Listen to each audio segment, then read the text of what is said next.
한 해의 마지막 날인 12월 31일 밤이었습니다. 매서운 추위 속에서 눈이 펑펑 쏟아지는 가운데 차갑고 어두운 거리에서 가난한 소녀 하나가 거리에서 성냥을 팔고 있었습니다. 하지만 하루 종일 성냥을 사주는 사람은 아무도 없었습니다.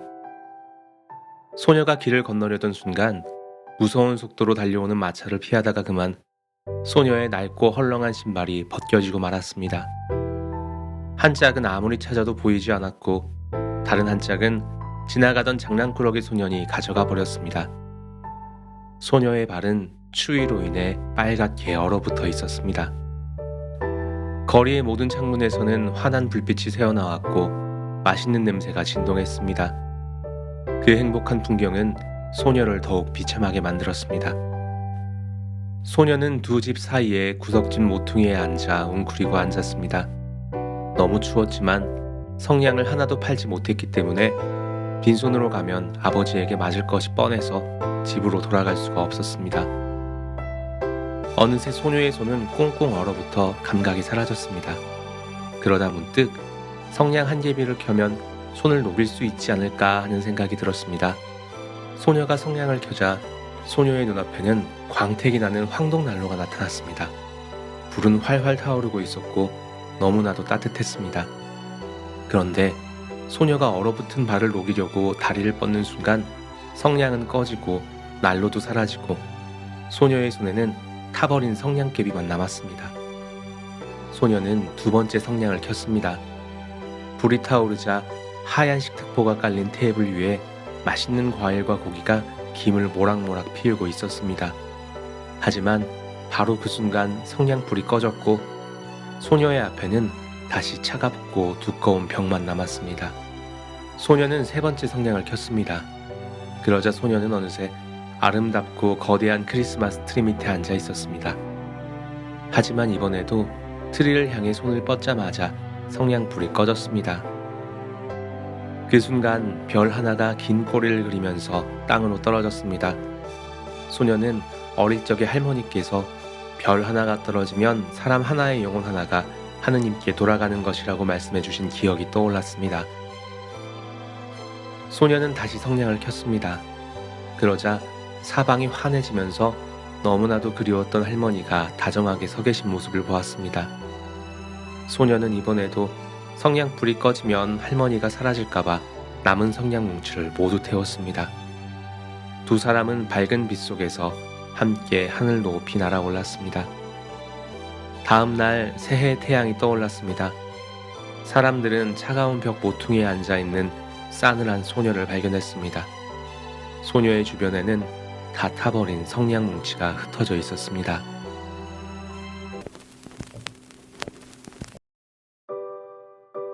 안데르센의 성냥팔이 소녀는 1840년대 중반 유럽의 산업혁명 당시 도시의 화려함 뒤에 감춰진 빈곤과 불평등에 대한 고발입니다. 그 중에서도 아동은 인격체가 아니라 값싼 노동력에 불과했고 아이들이 거리에서 물건을 팔거나 구걸하는 일이 흔하다 못해 사람들은 그 모습을 일상의 풍경 정도로 여겼다고 합니다. 그래서 모든 장면이 대조적입니다. 화려한 연말의 분위기와 추운 겨울, 넘을 수 없는 벽과 유리창 너머로 비치는 풍요로운 파티는 누군가에겐 당연한 일상이지만 소녀에게는 환상의 영역이었습니다. 안데르센은 구두수선공의 아들이라는 콤플렉스 때문에 성냥팔이 소녀 외에도 인어공주, 빨간 구두, 장난감 병정 등 다리에 콤플렉스를 가진 캐릭터들이 많이 등장한다는 이야기를 드린 적이 있는데요. 성냥팔이 소녀에서도 소녀의 가난한 신발과 맨발의 모습을 통해서 캐릭터의 콤플렉스를 극대화하는 모습을 볼 수 있습니다. 소녀가 상류사회를 동경하는 모습도 마찬가지입니다. 마치 부자들의 파티를 창밖에서 바라보는 성냥팔이 소녀처럼 안데르센은 상류사회에 어울리고 싶어 했고 작품 활동의 동기가 되어주기도 했습니다. 그 덕분에 실제로 유명해지기도 했으니까 말입니다. 그래서 상류사회의 잔치에 자주 초대받기도 했습니다. 하지만 이런 것들은 안데르센에게 일시적인 기쁨을 주었을 뿐 진정으로 소속감을 느낄 수는 없었습니다. 그 모습은 마치 성냥불이 주는 짧은 온기처럼 보입니다. 아마도 그래서 안데르센은 끊임없이 짧은 단편들을 대량 생산하는 삶을 살았던 게 아닌가 합니다. 작품을 낼 때마다 찬사를 받았지만 순식간에 현실의 냉기로 돌아올 때마다 견딜 수가 없어서 다시 불을 지피는 성냥팔이 소녀의 모습을 떠올리게 하네요. 성냥은 잠깐이라도 현실을 잊게 해주며 달콤한 환상을 제공합니다. 첫 번째 환상에서 난로는 얼어붙은 몸을 녹이고 싶은 원초적인 생존의 욕구, 두 번째 환상에서 맛있는 요리들은 식욕과 풍요에 대한 욕구, 세 번째 환상에서 크리스마스 트리는 소속감의 욕구를 나타냅니다. 특히 마지막에 할머니와 함께 하늘나라로 올라가는 장면은 루터교 신자였던 안데르센의 궁극적인 갈망이었던 영적인 욕구, 즉 영원한 안식에 대한 욕구라고 합니다. 이런 장면은 인어공주에서도 등장합니다. 고통이 가득한 인생이었지만 선행을 통해서 내세의 구원을 받고자 했던 갈망이 표현된 것이죠. 이런 종교적 희망이 그나마 안데르센을 방황에서 붙잡아 주었던 것으로 보입니다. 하지만 이 작품은 배드엔딩으로 유명합니다. 성냥팔이 소녀는 집과 집 사이, 즉 두 세계의 경계이자 어느 곳에도 속하지 못한 곳에서 싸늘한 겨울바람과 사람들의 무관심 아래 세상을 떠납니다. 그렇다고 이 작품이 안데르센의 자전적인 배설물 같은 작품이기만 한 것은 아닙니다. 뛰어난 작품들은 작가의 내적 반영을 통해서 사회의 윤리적 메시지를 던져줍니다.